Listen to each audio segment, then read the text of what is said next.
Welcome to the Unofficial Steelers Podcast, the podcast so unofficial it doesn't have a home. Here's your host, from In Hindsight, Nathan Heights. From Steelers Nation Australia, Mark Davison. And from State of the Steelers, Daniel J.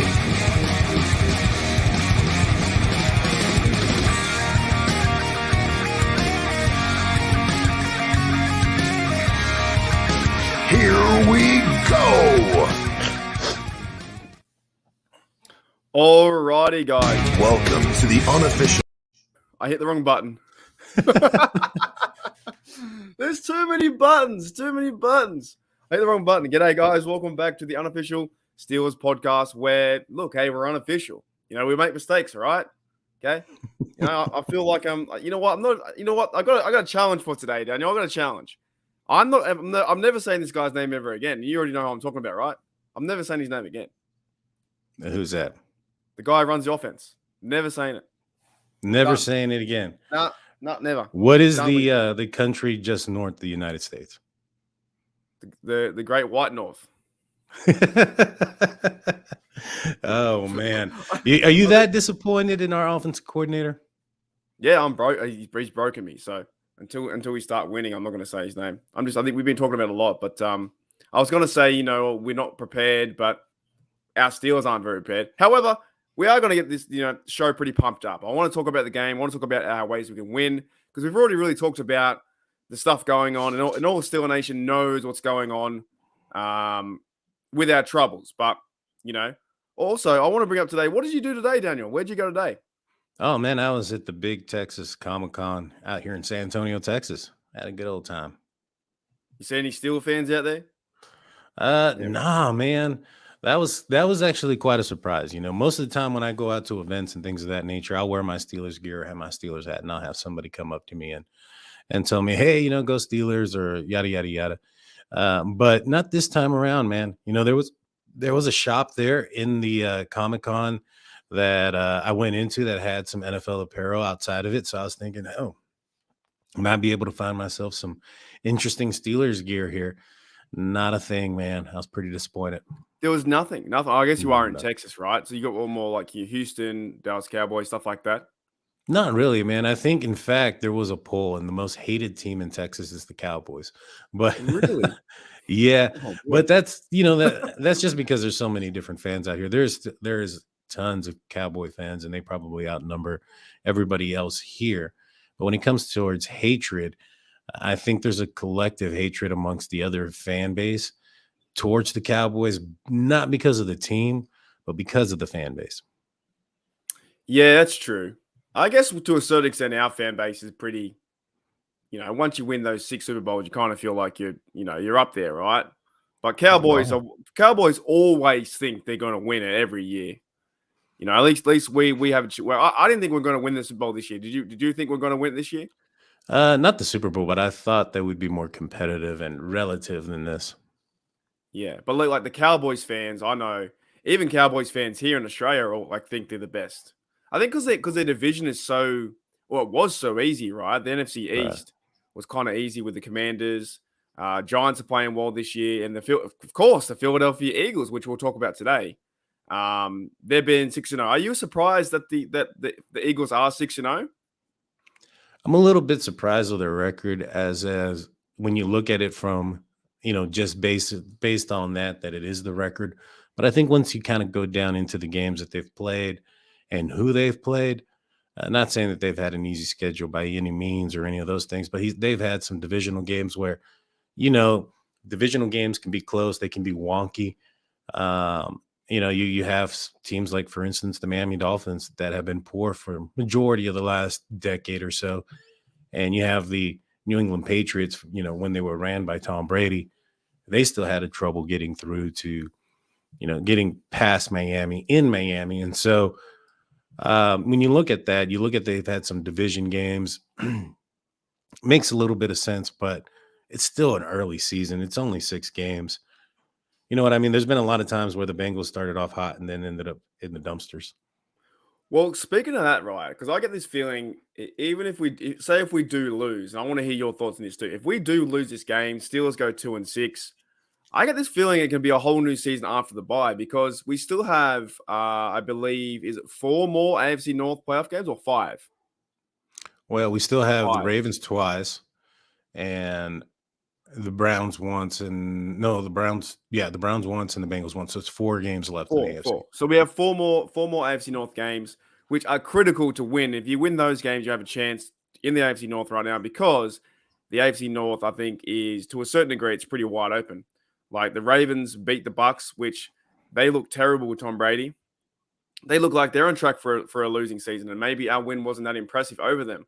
But I think the Browns and the Bengals could always fall apart too. So now, if we do sneak away with this win, and the Steelers somehow beat them for the first time since 1965, then we're in a pretty good position to, TJ Watt looks like he's going to come back for the Saints game, and I would expect him. Like, I know it's crazy to say, but I would expect him to be pretty pumped up to go win that game, right? Mhm. Saints and Bengals, stuff like that. But have you heard the news about? I know you're out and about. Have you heard the news about Chris Boswell and his departure this week? I did. I think that the Pittsburgh Steelers are going to be going for it more on 4th down, unless very close to the end zone, which may or may not be the worst thing. Be a little bit more aggressive. Understand that you don't have your Pro Bowl, your All Pro kicker, and so knowing that and knowing that it's not going to be an easy 3 points once you get on the inside the 40. That might make the Pittsburgh Steelers play a little bit more aggressive, push the ball down the field, and it may prove to be some positive results in my opinion. Not saying that the Pittsburgh Steelers don't need Boswell, but it's kind of like one of those things when you lose one of the senses you need, it kind of heightens the rest of the stuff. It's kind of that Yeah. situation here. You lose a big piece of your scoring offense when you look at how many points he's put up for the team compared to the other players on the offense. I believe he's the highest scoring, player on this team.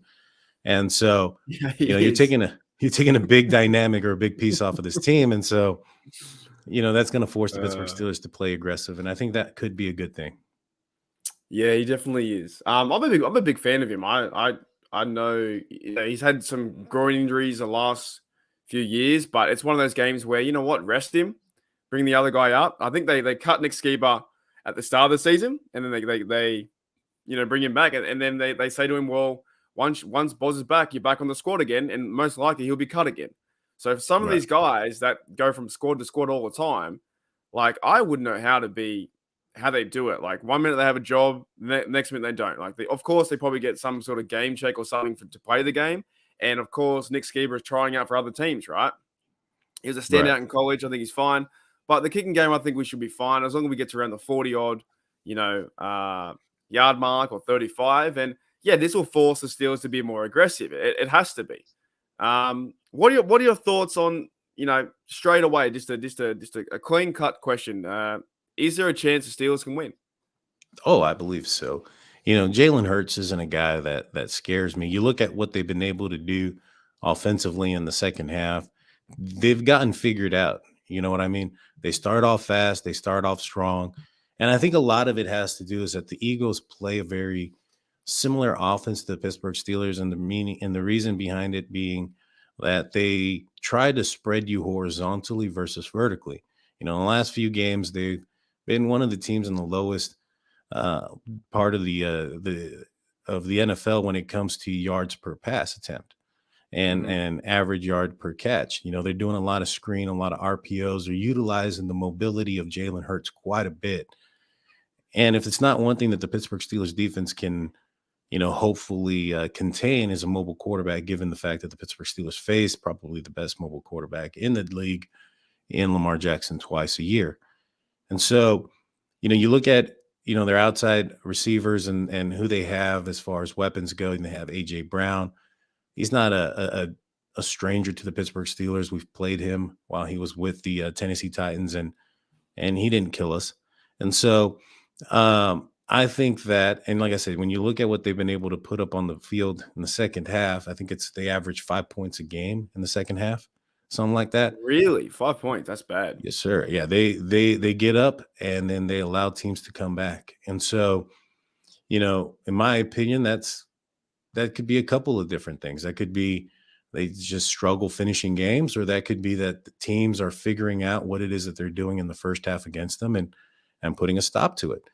And if you look at the Pittsburgh Steelers, that's one thing that they've been known to do is there's been a lot of times where teams come out heavy or strong in the first half, and the Pittsburgh Steelers kind of put a lid on it in the second half.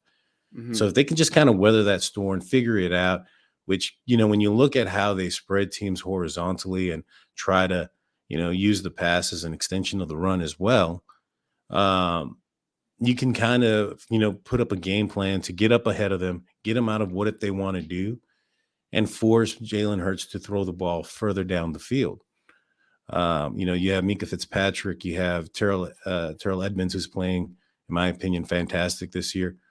Do you know if KZ is going to be activated for this game or not? No, so I did see a few tweets about TJ Watt being out, and alongside that KZ I think will be out as well. So he hasn't been activated, but I get this feeling that they're just gonna they're gonna weather the storm that's been the last few weeks.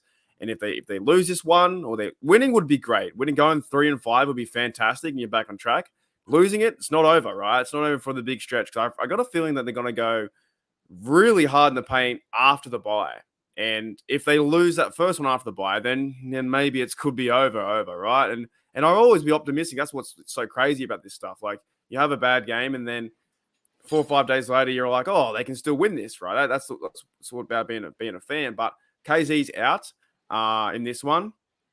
I believe Wallace is out too. Josh Jackson's out. We have Cameron Sutton. We have Witherspoon should be back. So we're missing Wallace, but also he didn't play too well last week in certain parts. But in some parts, the defense played really well because they didn't allow 1 point for the Miami Dolphins in the second half. There was no points scored in the second half. So you're kind of right. If they can, just lock them down to a certain degree in the second half, and then hopefully Kenny in the offense can come back and win some points, get some points. And if that's a field goal, if we can escape out of this thing and possibly win by a field goal or win by 20-19 or 20-17, that might be the way we have to win this year. It just might have to be, because other than that, I don't see too many points in this Great North, Great White North offense. I'm not saying his name I won't say his name until we score 40 points. All right, Dan? So you're going to say it at the end of the season when we've collectively scored 40 points? Yeah, man. Has he scored 40 points? This year? That's probably. I mean, he had the first game when I think it was 23 points in the first game. 17 has been his average. So yeah, he's probably scored over 43 points. But if you take out the field goals and the touchdowns from defense, maybe not, maybe not. But yeah, when it comes to our great offensive coordinator, there's been a lot of concern and a lot of people calling his name. Do you really think that, and I know there's rumors going out there saying that this is going to be it. If he fails to put up X amount of points, he's getting terminated. If the Steelers lose, he's gone. Do you really think that's true? There was rumors TJ Watt was coming back, and that ended up being false. No, I think the media plays a lot in this stuff. Like, he had an interview, and they did twist his words on certain things for the TJ Watt interview. I believe this Matt Canada stuff is, one, how do they know that? I don't understand how they actually know that. Like, the insider reporters, what have they been? What is one coach going out of line? Is Danny Smith elbowing someone and telling a reporter, and then he getting some money off them, saying, actually, our offensive coordinator's under the pump? Maybe it's Chris Boswell. Maybe. I'm not sure. I don't think there could be a little bit of truth to it, but to me, the Steelers aren't going to, they're not going to fire him this year.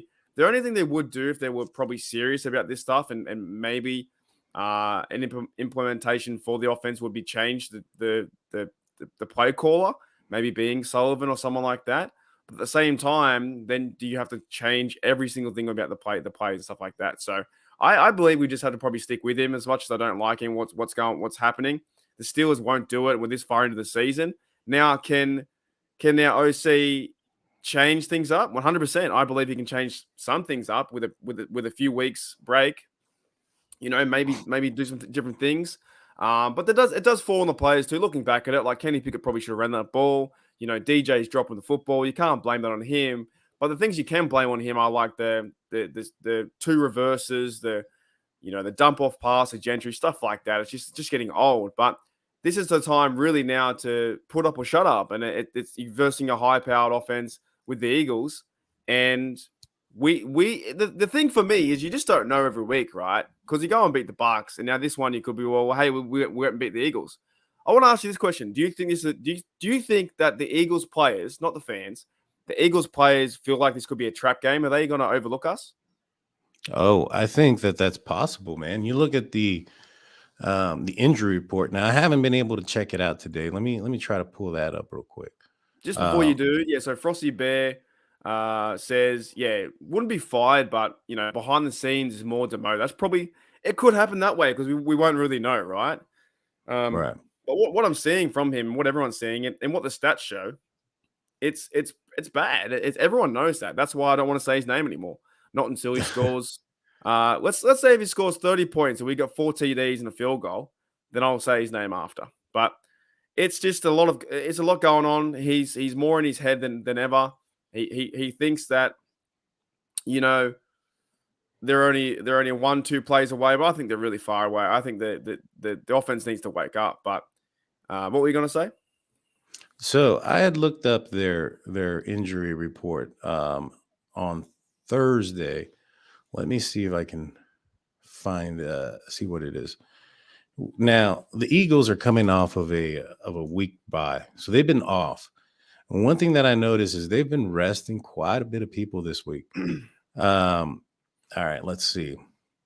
So this is just on rest. They had a full week off.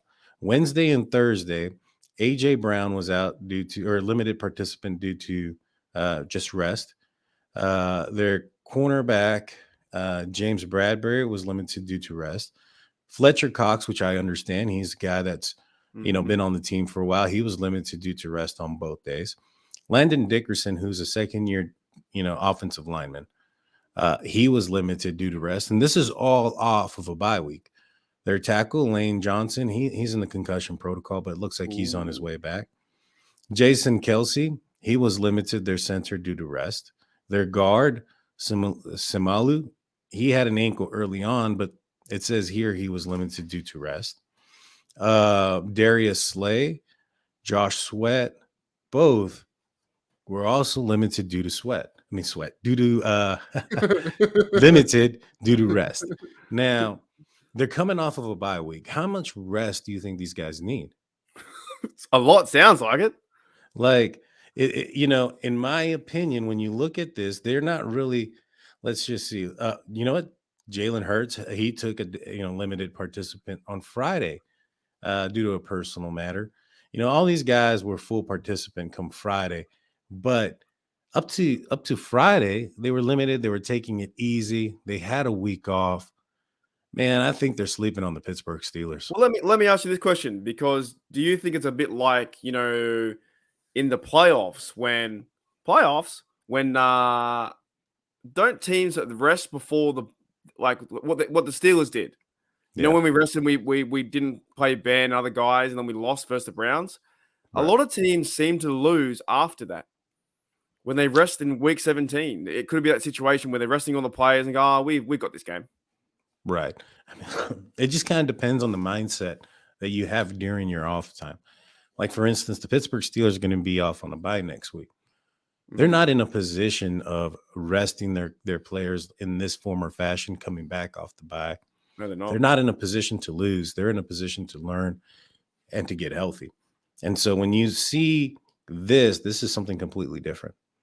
And, I think the Steelers are going to get healthy. They're going to rest, and they're going to be ready to go after the bye. What I'm seeing here is guys are thinking, at least from my point of view, when you look at their limited participation, looks like these guys think they got 2 bye weeks. It does look like that, and you're right, because I feel like with the Steelers bye week, if we win or lose, the Steelers bye week to me is you have to get better, and you have to go win that Saints game. Otherwise, the season's over, right?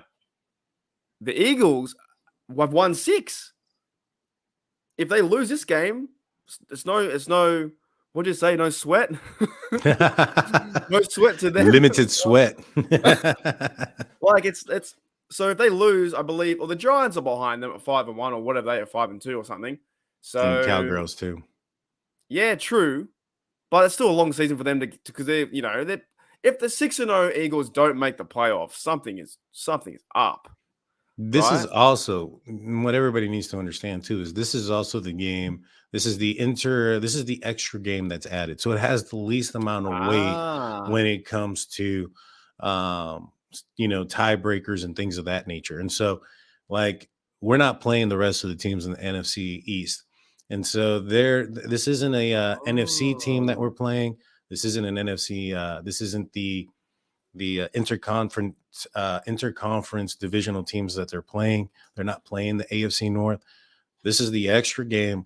This game has the least amount of weight outside of just, whether it's the victory or not. But So when there it can comes to be tiebreakers, there's no real tiebreakers that can be linked to this game unless you go through the seventh tiebreaker. At right. the end, if everyone's like 9-8 and you go all the way down, you're like, well, I played this team because they wore green and the other team wore red, and then it gets that Right. far. Yeah. It's like super down there. And Okay. so it's right above probably, man, I wouldn't even say that. I think once you get to the point where this game is, I think points might be more important because, if let's just say that the Eagles end up, 13-4, right? And there's another team in their division that ends up 13-4. Their tiebreakers aren't going to be whether or not they beat the that extra game. It's going to be, the division record and then the conference record and then the interconference record. Have you ever? I'm just gonna read off the tiebreaker list because it's kind of funny. Have you ever actually looked at the list? I There's like haven't. there's 12. There's 12. There's 12 things. Actually, I'm gonna bring it up. So let's talk about something else. We'll come back. I'll give you 2 minutes to bring it up. Daniel, do you think it's gonna be a trap game? I already said that one. Daniel, fill in time. I just think that when you look at the Eagles and what they're doing this week, I think that it's a potential. The Steelers are 10 plus double digit dogs again. And you're looking at a team that is at home that hasn't lost since 1965 to this team at home, or 60 something from this team at home. There's no real pressure on the Pittsburgh Steelers. I think that there's probably not that much pressure on the Eagles either. I think if the Eagles were to drop this game, I think mainstream media and I think the talking heads aren't going to look at this as like, oh wow, look, the Pittsburgh Steelers took a step forward. It might be like, hey, the Eagles slept on the Steelers and they fell into a trap game. It's going to take more than one game to dig yourself back into or dig yourself out of the hole you dug yourself into. And so with that being said, it's definitely a game I think the Pittsburgh Steelers can win and steal, but I don't think that the opinions from anybody would change, even though the Steelers knocked off an undefeated team. Yeah, all right, that was enough time. Thanks, mate. All right, You're I just want welcome. to bring this up. I just found it really funny. I really do. If you guys can see that, this is this is hilarious. I know it's too early, but I find this stuff funny. So with a tie, it's head to head, of course, and it's best one loss and tied, and then in division games and then common games. So what you're saying is this wouldn't be a common game, right? No, because No. none of the So other teams are, well, unless, for instance, it would have to be like if the Eagles were trying to get first place against what division do we play? We play who are playing in the NFC this year? the East. No, we're not playing Are the we playing East. the East? Yeah, playing Jets, Dolphins, No, that's Patriots. AFC. I'm talking about the NFC. Which team we're playing in the Oh, NFC? The Falcons. All right, so let's just say that the Falcons are 12-5, and the Eagles are 12-5. Now, I don't know how. Let's just say that this is the only team in comparison to what they have, because the Steelers and the Falcons both play the Steelers. If we were to beat the Eagles and lose to the Falcons, then if all the other stuff, division, conference games, whole 9 yards, doesn't check off, and then that's when you look at the Steelers and the Eagles game. Yeah, so it goes all the way down, right? So best one percentage in common games, best one in games played within the conference, strength of victory on all games, strength of all scheduled games. It goes all the way down. The best one is the last one. It goes all the way down to it's like best combined ranking among all teams and score points, points led all games, something like that. Best net points in common games, best net points in all games. Goes all the way down, right? To even touchdowns. If you get down to the very last minute where you can't figure it out, it's touchdowns. But the last one, if you can't figure out who's going to be the wild card playoff, it's a coin toss. Mm-hmm. Now, I have a question. Is this for best tie percentage, best position? Is this for the tiebreaker for the division or the conference? I think it's for the division. I think. Okay, yeah, because if it's a conference thing, I think the best win-loss percentage for games played within the conference jumps up to number 2. Yes, to break it to tie within in the division. Yes, so okay, yeah. But if that's the case, the Steelers aren't considered the common games within the division because we don't play any other teams in the NFC East, and so the Steelers game wouldn't count.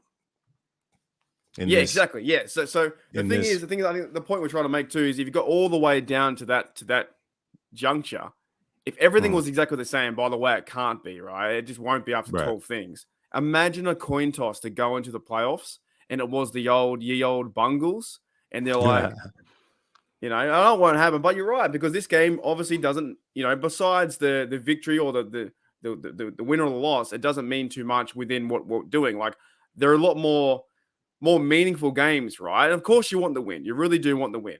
Right. But the meaningful games are coming in, November, December. It's division games, it's AFC games, and I think another big one really is versing the Bengals, when we go to that. Yeah. But back on track with the Eagles, who do you think needs to stand out in this game?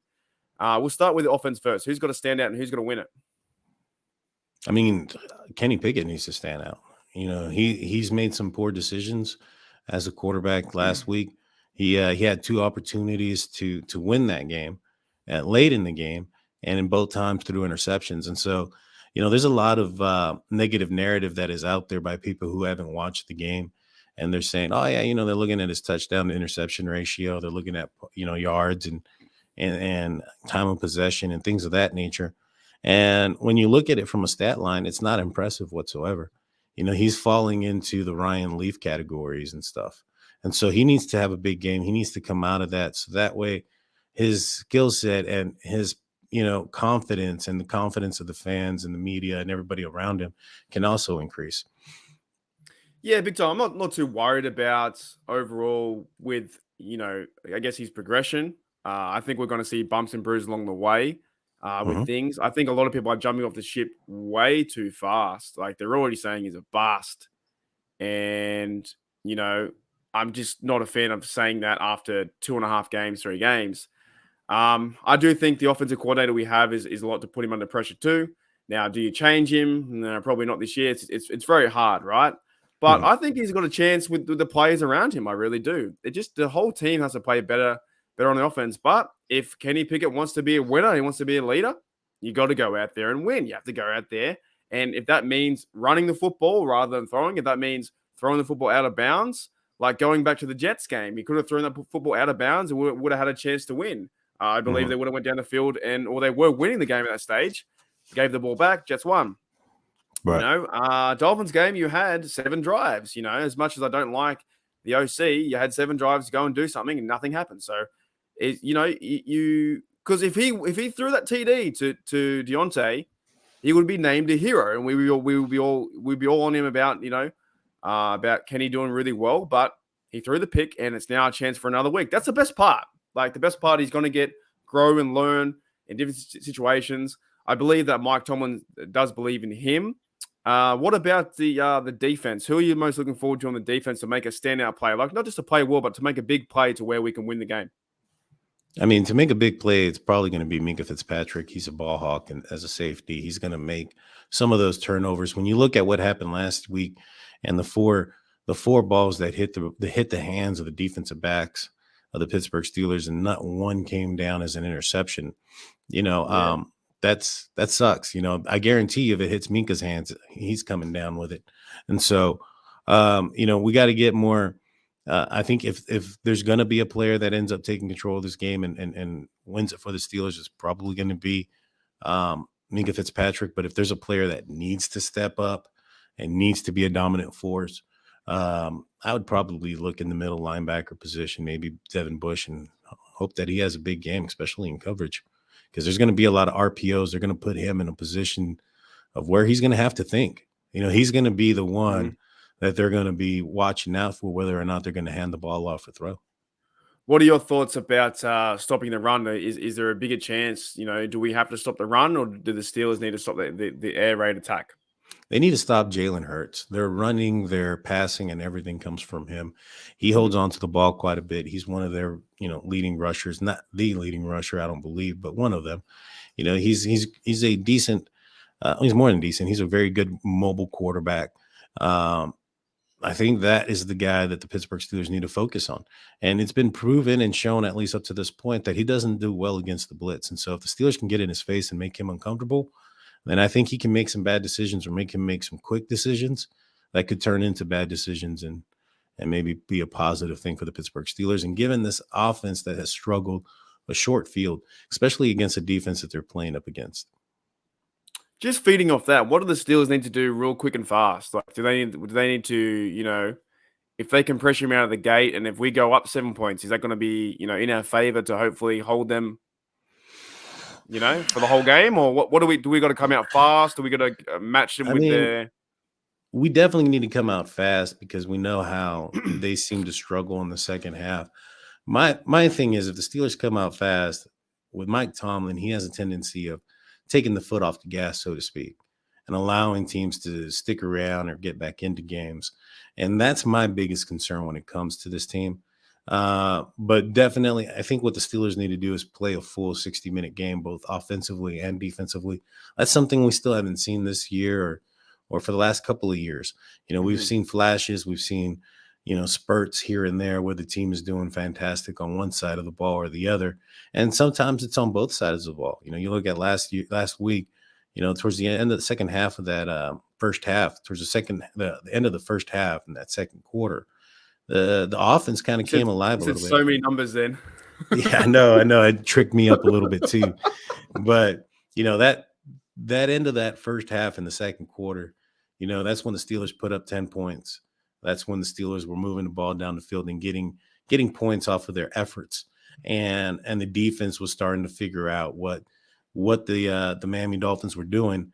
And after that, it was just the defense, you know, knew what their assignments were and knew how to adjust, and the offense just couldn't get into the end zone. They moved the ball. You know, there was a few 3-and-outs, but they still were able to move the ball. And in my opinion, I think they moved the ball better than Miami Dolphins did in the second half. They looked more on time and more, you know, with chemistry. However, when the field got short, it became too difficult for the Steelers to overcome. Well, if they were to come down with those, you know, I talked about on, I think it was Steelers touchdown under on BTSC with Maddie. I'm not too sure. I do that many podcasts now, but this is the unofficial one, right? But I was a bit annoyed at Mike Tomlin saying, you know, it was all on the defense because they didn't come down with the interceptions, that therefore was more pressure on them. I think the offense still needs to go down there for a long drive, but maybe this offense is not built like that. Maybe they're just not built for the long drives or playing in front, and they really do need to rely on the defense, because the game would have been different if they were to secure at least 2 or 3 out of those interceptions. There would have been morale boost, and I know for one, if they get a pick from the Eagles, I think the Eagles, crowd are going to go quiet, because similar game again. We are a very bad team in the NFL, but when you put us in the corner like this, we tend to play pretty well. You know, and I think that game, we could have won that game versus the Dolphins. I really do. Look back at it at the end of the season, you go, there was a chance you can win that. Kenny threw the pick. It sucks. You move on, right? Is this the game where the fellas have just said, let's move on, let's go win another game? Right. No, I understand that. Also, but to your first part of what you were saying, you know, I think that Coach Tomlin does what he does when he kind of puts the the microscope on the defense is because, I mean, I'm not sure there's a person out there when they look at this team that couldn't say that obviously the problems are going to be offensively. Now, Mike Tomlin, as the leader of the team, he can either add to that pile or try to Yeah, alleviate right. some of that pile and put it in places where he knows that the defense can shovel that pile out, so to speak. And so I think that might be what he's more leaning towards, because if you're going to go into a game and say, hey, you know what, or exit a game where you had a high-powered offense and you have receivers as fast as the Miami Dolphins receivers do, and you shut them out in the second half, and you put your offense, in basically every possession that the Pittsburgh Steelers offense had in the second half was a potential game-winning possession. And so they gave the Pittsburgh Steelers how many of those possessions to win the game? And at that point, you still can't win the game. I think it's more, in my opinion, Mike Tomlin maybe protecting his offense because No, it's already fragile. It's already broken. I You get can't that. shatter it more. He can't come out and say they stink. He can't Yeah. come out and do that. And then it probably has, he probably has respect where the defense can handle it, and they know, yeah, we can do it too. Like, we can end games, because remember the old defenses back in 2008 and 2004, like they would win games by themselves. Mhm. You saw that the big fella Keys will run away with a touchdown versus Tampa Bay Buccaneers. You saw Troy do these things. You saw, James Farrier, all these dudes playing good football and would end games where they wouldn't be able to score points. I'm gonna ask you a trivia question, and then we'll get into some predictions, and then we'll probably end in about next 5 or so minutes. How many points? I might have given away if you did watch my videos. How many points have the Steelers scored in Philadelphia under Mike Tomlin? Probably like 11. Oh, so close. They've scored 9. I was going to say 9. I really was. Yeah. But then I thought to myself, I'm going to go with an out of this world number and just go with 11. That's hard to. That would have been a safety, right? They would have had to have a safety, 3 field goals and a safety. Because I know they haven't scored a touchdown under Mike Tomlin in Philadelphia. No, I know. they haven't.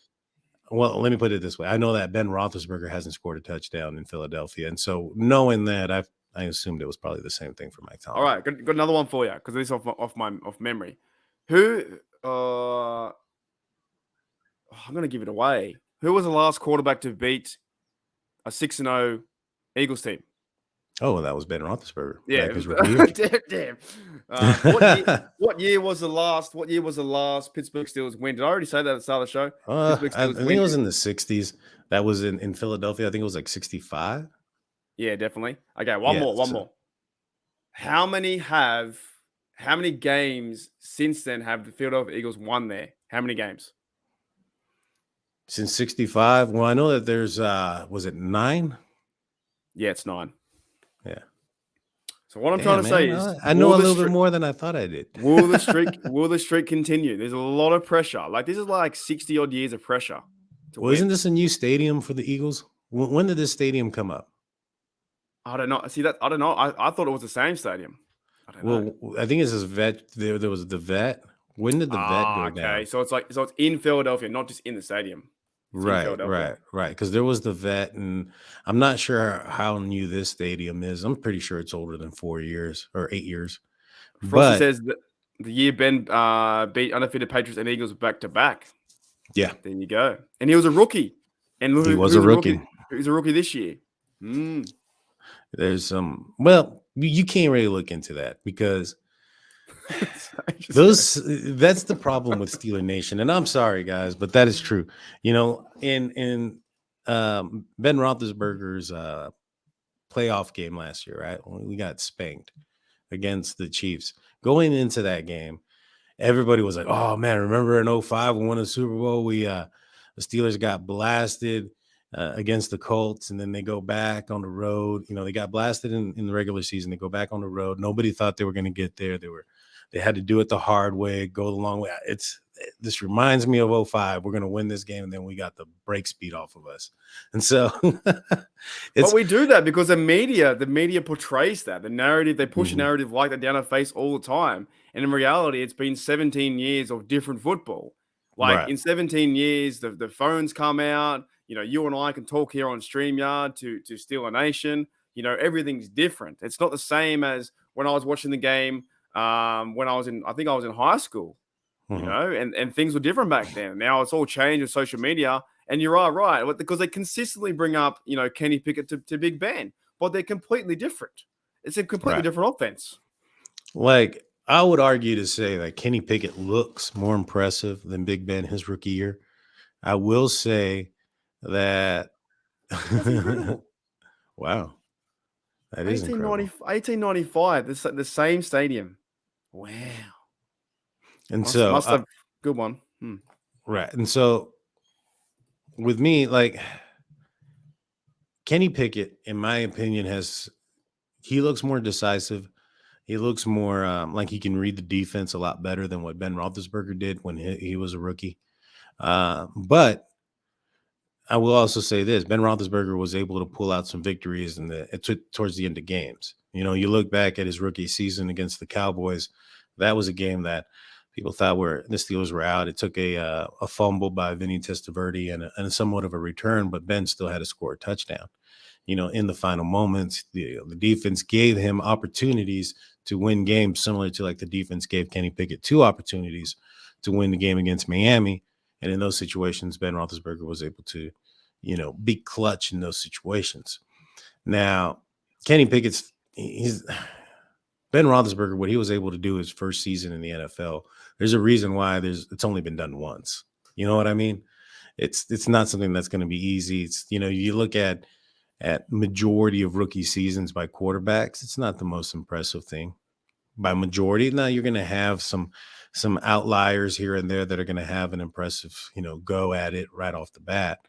However, even if you look at those guys, if they end up being something of a franchise quarterback or good, then their stats continue to increase. They don't go down. Now you have some quarterbacks that start off amazing.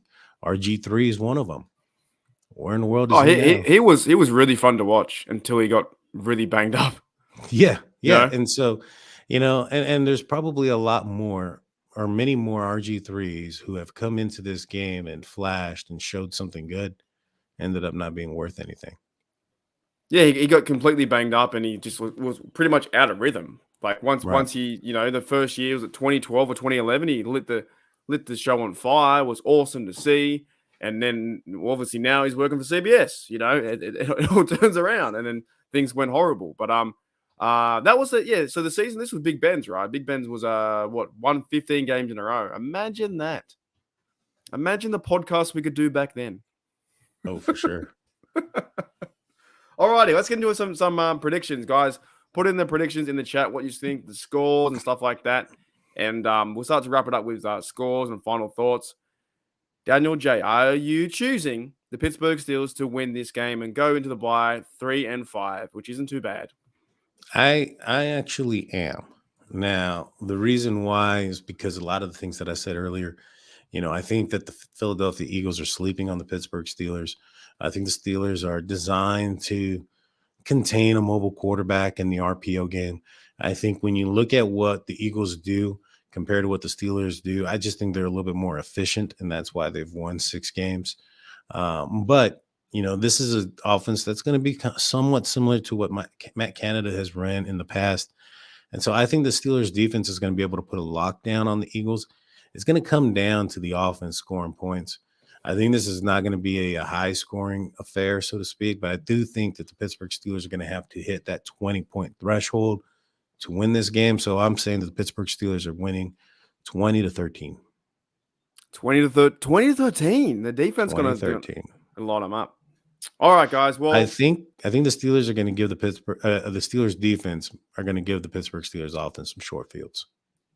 Right. I'll put it out there too, and then I'll go through the chat. So I just had a thought. Maybe I should be saying Matt Canada's name. I can't go into this game with any bad blood, can I? We'll save that for the post game, right? Because we're at this point where it's like I'm pretty hyped up for the game. It's going to be hopefully one of my last 4 a.m. games I get up tomorrow. The week after, I believe you guys fall back or fall forward or something. Then I get to have 5 a.m. games. So that's kind of cool. But to me, I will be choosing, even though I'm not a fan of the old Matt Canada right now, what is happening, and many people aren't, but we can figure it out. I don't think they win this game. Now, I hope I am dead wrong. I really do. I hope I'm dead wrong. I want to see things get better. But I can see this game. I like how you had the defense like showing up like in Philadelphia. That would quiet the crowd 110%. But I got something like, I think I said the other day like 34, but I'm going to change it. I think maybe 27, 23, something like that. I think they can score point. Maybe we can score points. But it all depends if the Steelers want to show up. And what it seems like now is if the Eagles aren't ready to play, then maybe the Steelers are. Maybe we can get back on track. Because it would be a great win. It would be a fantastic win to go 3-5, have the bye, and you've got back-to-back home games to then what? Go 5-5, and then for a playoff push. So to me, I've got them losing 27-24. But like you say, it's not overly a meaningful game besides maybe the victory. Steelers fans got here. Steelers winning overtime. That's going to hurt our hearts. Yeah. Oh boy, have we seen enough? I would take that though. I would take that. Yeah, I would too. Looking back at the Bengals game, I was so over that game, but I was just so hard to watch, and we still won. Frosty's got 23-17, so a low-scoring game as well. George Tesson got 23-21, and Patricia has 21-17. So look, we're all Steelers fans, man. We want them to win. Randy says Matt Canada can't manage over 17, and he can't right now. Oh, you said his name.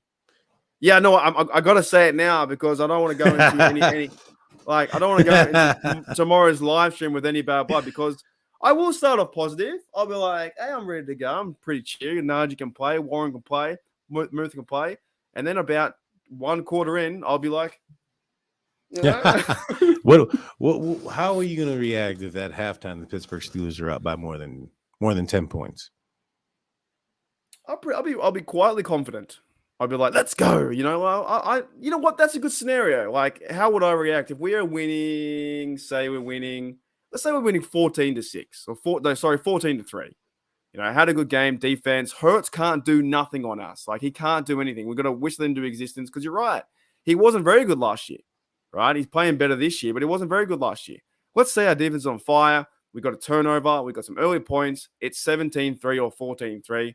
To me, I think you have to come out and just play the same way. Maybe not throw it as much, but get the ball to Najee and those guys more.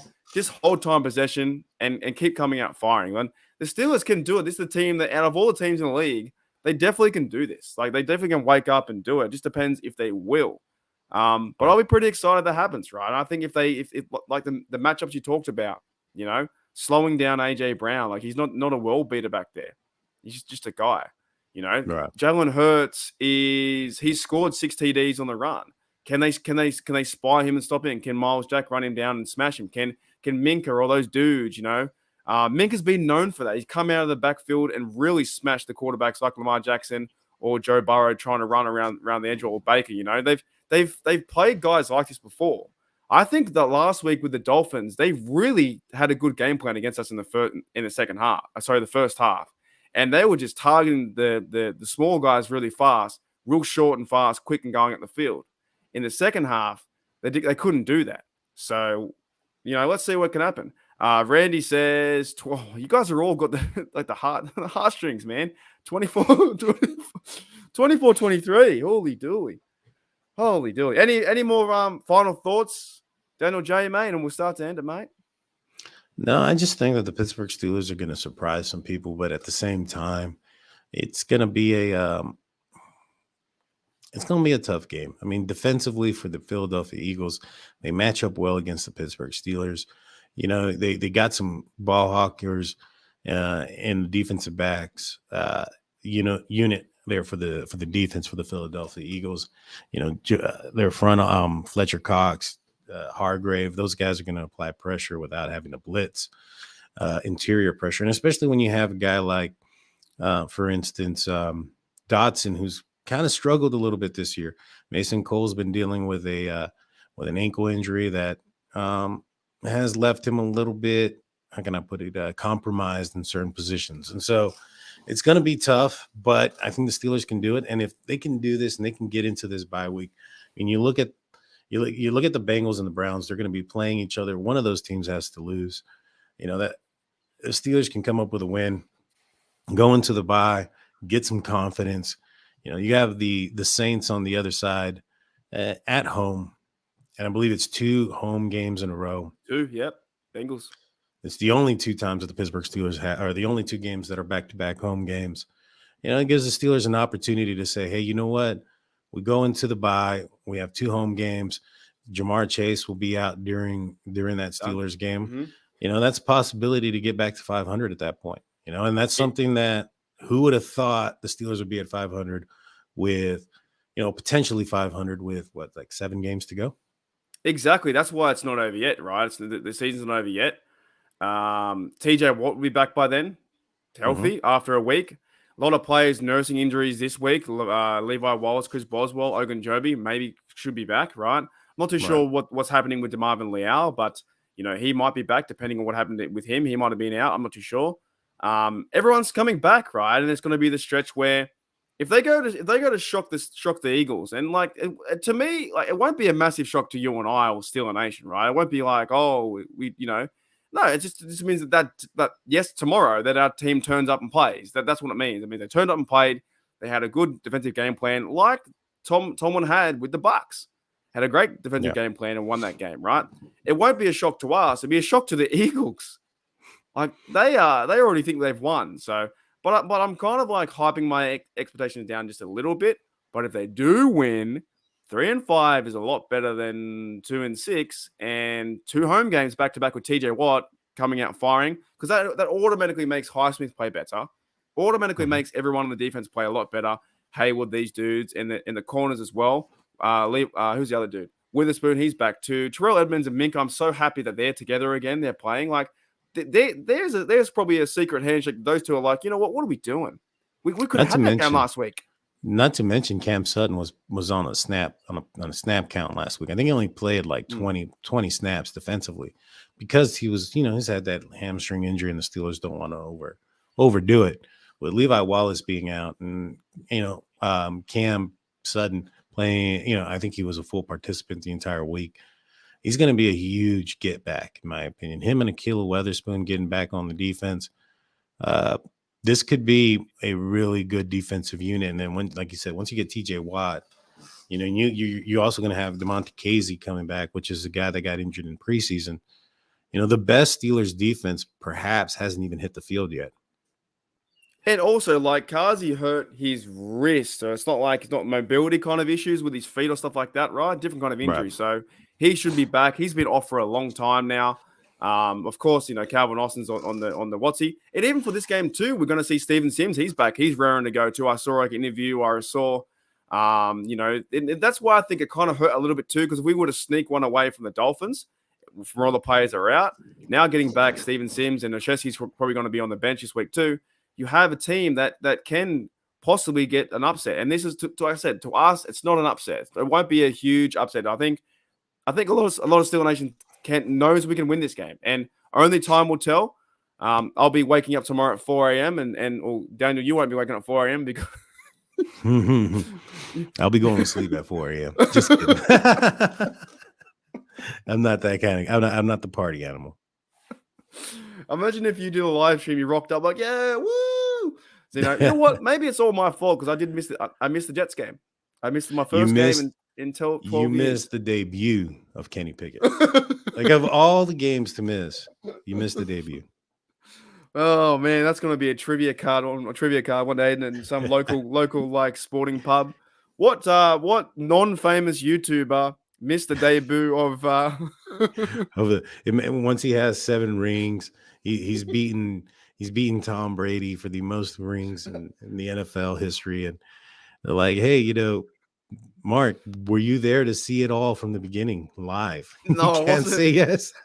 No. I'm going to meet Kenny Pickett. He's going to be like, you're the guy that missed my debut out of everyone, weren't you? Yeah, you're the one guy in the world that missed the debut. What were you doing? Did you miss it? You slept through it. I slept through it from 12:30 to I think about 9 a.m. And I should have got up at 3. So, yeah, I won't be missing this one, though. I'm pretty pumped up. It's still a football. It's Steelers versus Eagles. The streak is there. That is a long time. 1965 in Philadelphia. if they got any, if they want to play for something rather than just play the game, you choose a storyline. You know what I'm saying? Pick and choose a storyline.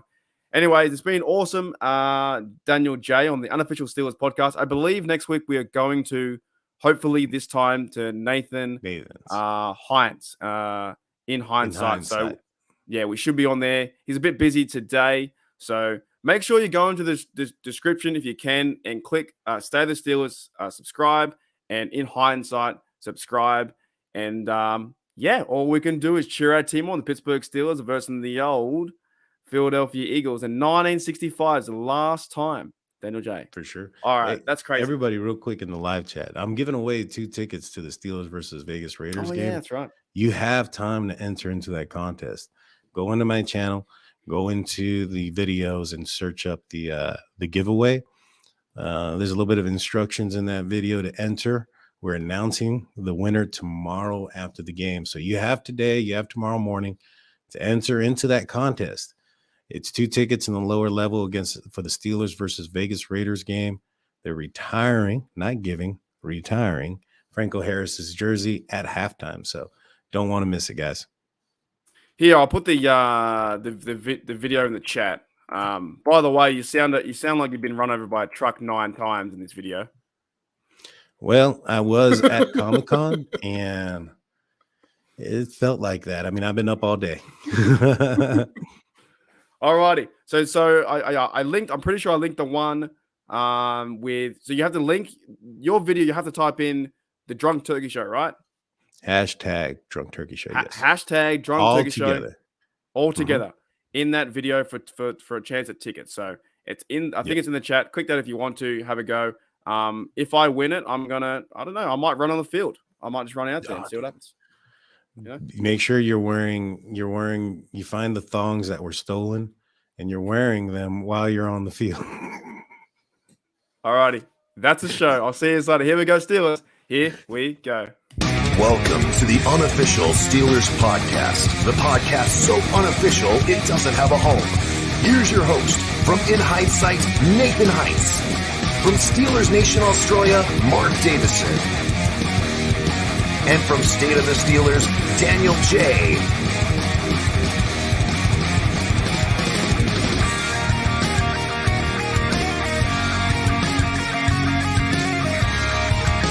Here we go!